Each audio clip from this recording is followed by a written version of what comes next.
Soy María Dalton, a punto de cumplir 27 años este año, y he estado felizmente casada durante 5 años. Mi hijo, Martín, acaba de celebrar su 4º cumpleaños. Inicialmente trabajé a tiempo completo después de casarme, pero ahora compagino un trabajo a tiempo parcial en la misma compañía. Mi esposo, Carlos, tiene 30 años, 3 años mayor que yo. Nuestro camino desde el noviazgo hasta el matrimonio fue iniciado por los avances apasionados de Carlos, pero después del matrimonio observé el cambio en su comportamiento hacia un lado más dominante.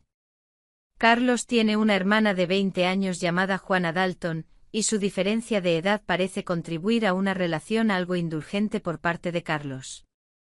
Antes del matrimonio, no me importaban las frecuentes visitas de Juana y asumí que se llevaban bien. Sin embargo, después de casarnos, comencé a notar cambios en su comportamiento. Juana a menudo aparece sin avisar a cualquier hora y espera que la sirvan sin traer nunca una muestra de agradecimiento. Carlos, en lugar de abordar la situación, espera que yo me adapte a sus demandas. Juana actúa como si yo fuera invisible, dirigiéndose solo a Carlos con un casual «hermano, estoy aquí de nuevo». A pesar de no prepararme para un invitado adicional, termino sirviendo la cena a Juana. Carlos, en lugar de entender, me culpa en voz alta, insistiendo en que debería haber sido más considerada. A pesar de las disculpas verbales de Juana, es evidente que se deleita con el trato preferencial de Carlos. Con las sobras preparo mi propia comida mientras Carlos y Juana continúan su charla en el sofá, dejando la mesa desordenada. Nunca nos reconocen a Martín ni a mí, tratándonos más como ayuda contratada que como familia. Una noche, justo cuando estoy a punto de bañarme con Martín, Carlos interrumpe en voz alta, instruyéndome que compre un pastel para Juana a pesar de que es tarde. Juana insiste en tenerlo de inmediato. Carlos me culpa por la demora y, sintiéndome obligada, me dirijo a regañadientes a la pastelería con Martín a cuestas. Escuchando su conversación, me entero de que me están criticando por ser desconsiderada y cuestionando la decisión de casarse conmigo. Mientras tanto, Martín, aunque incapaz de comprender las palabras, siente la tensión en nuestra relación. Suprimiendo mis emociones, le pregunto sobre su preferencia de pastel y él alegremente pide uno con muchas frutas. Nuestro viaje a la pastelería estuvo lleno de discusiones sobre pasteles, dejando momentáneamente de lado las palabras tempranas de Carlos. Martín y yo llegamos justo antes de la hora de cierre, afortunadamente encontramos el pastel que Juana deseaba. Compramos 2 pasteles, incluyendo el cargado de frutas que Martín quería. De vuelta a casa, serví los pasteles a Juana y Carlos, luego preparé el pastel de Martín y me dirigí al comedor. En el momento en que lo puse frente a Martín, Juana señaló y expresó su deseo por ese pastel. Antes de que pudiera reaccionar, Carlos movió el pastel elegido por Martín frente a Juana, sin tener en cuenta las protestas de Martín. Carlos justificó su acción alegando que compró el pastel con sus ganancias y tenía derecho a elegir por Martín. Incapaz de contener mis emociones por más tiempo, expresé mi insatisfacción. En respuesta, Carlos amenazó con el divorcio. Martín, que había dejado de llorar, me agarró la mano con ansiedad y luego, después de pensarlo un poco, dijo: «Mamá, también me encanta el pastel con fresas». Sí, está realmente delicioso, mencionó esto mientras comía un pastel que inicialmente quería Juana. Sintiendo que Martín estaba aguantando demasiado, levanté su plato de pastel cuando vi que Juana intentaba alcanzarlo. Llevé a Martín a la habitación contigua para que pudiera disfrutar de su pastel en paz.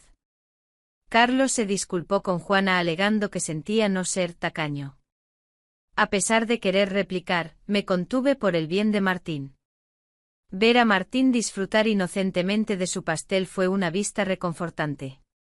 Después de terminar el pastel, decidimos tomar un baño tardío y dormir en la cama de Martín. A la mañana siguiente descubrí que Juana ya se había ido. Mientras preparaba el desayuno, escuché a Martín llorar. Sorprendentemente su alcancía, un regalo de mi padre, estaba rota y el dinero ahorrado se había ido. Martín, que siempre le daba las buenas noches a la alcancía, se quedó desconsolado. Cuando le pregunté a Carlos sobre ello, casualmente mencionó que Juana necesitaba algo de dinero, así que lo tomó de la alcancía. Abrazando a un Martín lloroso y tembloroso, sentí su dolor tan agudamente que lloré con él. Era doloroso presenciar a Carlos priorizando y cuidando a su hermana más que a nuestro hijo. Expresando mi ira y tristeza, confronté a Carlos, rompiendo mi silencio habitual sobre las discusiones delante de Martín. Carlos, sin decir una palabra, fue al dormitorio y regresó con algo impactante en la mano: papeles de divorcio. Descubrí los papeles de divorcio ocultos que Carlos había guardado en algún lugar que yo no conocía. En un arrebato repentino, me confrontó empujándome los papeles antes de salir de la casa con un fuerte golpe. Martín, que nunca había llorado por los problemas con Carlos y Juana, parecía haber llegado a su límite, llorando desde anoche. Incapaz de soportar ver a Martín tan herido, sugerí faltar a la guardería por el día y él aceptó felizmente con un fuerte sí, mostrando una leve sonrisa. Pasamos el día jugando y creando lazos, con Martín trayendo un libro de imágenes del estante, sentándose en mi regazo y comentando felizmente: la maestra de la guardería hoy fue mamá, ¿verdad? Parecía un ángel. Su pequeño corazón parecía lleno de paciencia y decidí hacer el día especial tomándome un día libre del trabajo. A pesar de causar posibles problemas en mi lugar de trabajo, amablemente entendieron la situación y me concedieron un día libre. Por la mañana visitamos el parque, jugamos al escondite y nos divertimos en el arenero y en el tobogán. Cuando regresamos a casa para almorzar, Martín parecía somnoliento. Normalmente dormía la siesta solo, pero hoy se durmió en mi regazo como cuando era un bebé. Aunque inicialmente pensé en hacer tareas del hogar durante su siesta, decidí que hoy era especial. En su lugar, me permití ser sanada por su rostro pacífico durmiendo y su suave respiración. Sin embargo, mi momento sereno fue interrumpido abruptamente por un ruido desde la entrada, indicando que la puerta principal se había abierto. Como no era la hora habitual de Carlos para volver a casa, sospeché. Rápidamente me escondí en el armario del dormitorio, agarrando a Martín. Una voz resonó por la casa y, para mi sorpresa, era Juana. Temblé de miedo mientras escuchaba cómo ella buscaba algo, expresando frustración por no encontrarlo. Juana luego hizo una llamada telefónica mencionando a Carlos y discutiendo su búsqueda sin éxito. Después de escucharla cerrar la puerta principal con llave y marcharse, acosté a Martín y contemplé los extraños acontecimientos. No podía comprender por qué Juana había entrado en la casa y qué estaban buscando. De repente Carlos parecía un extraño y sentí una mezcla de asco y miedo hacia él. Rápidamente empacamos lo esencial para Martín y para mí, nos dirigimos a la estación y tomamos un tren a casa de mis padres. Afortunadamente su casa estaba cerca, a solo 2 estaciones de distancia.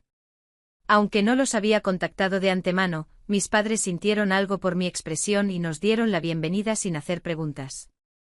Compartí toda la terrible experiencia con ellos, incluyendo mi miedo a quedarme en nuestra casa debido a las acciones de Carlos y Juana.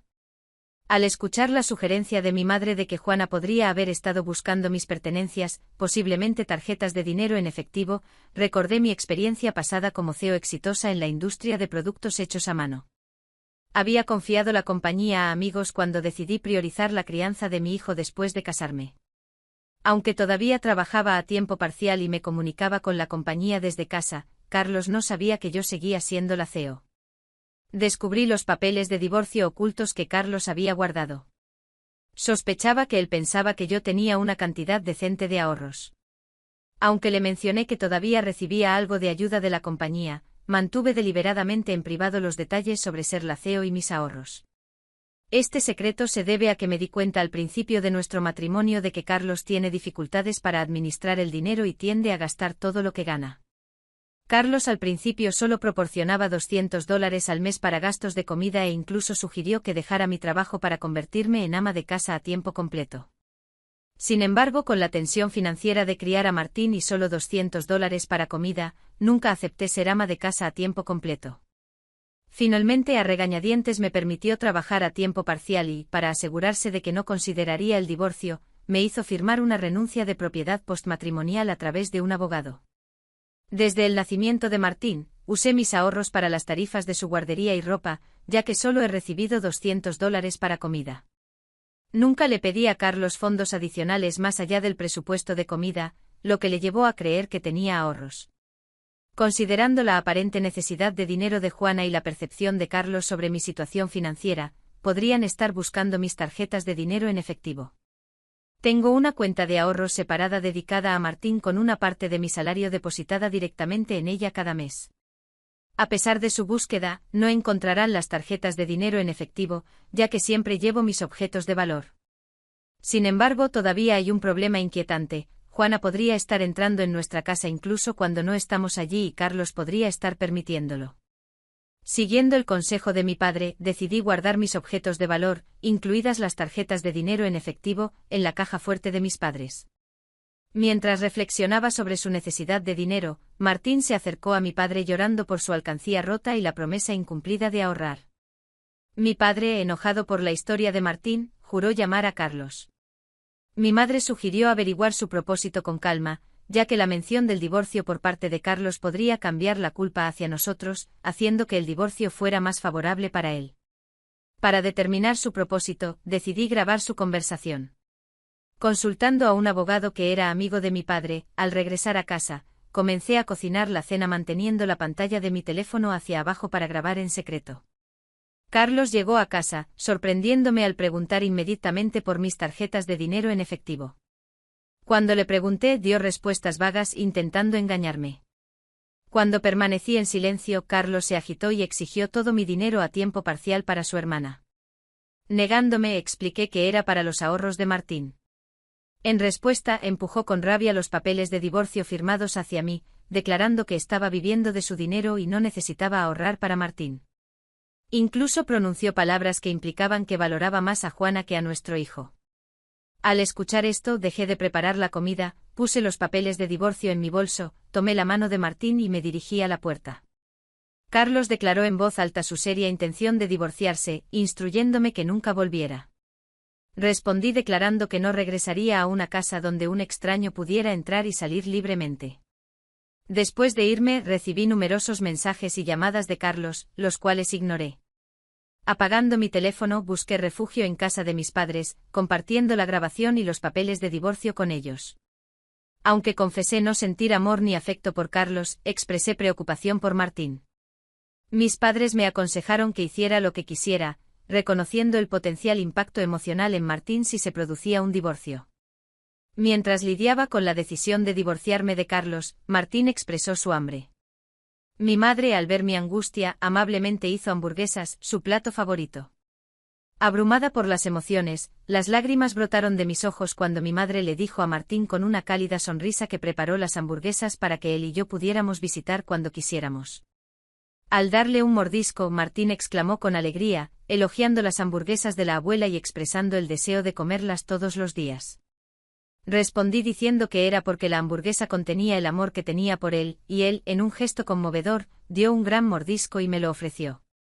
Conmovida por la amabilidad de Martín, mis lágrimas no pudieron ser contenidas y aunque intenté detenerlas, persistieron.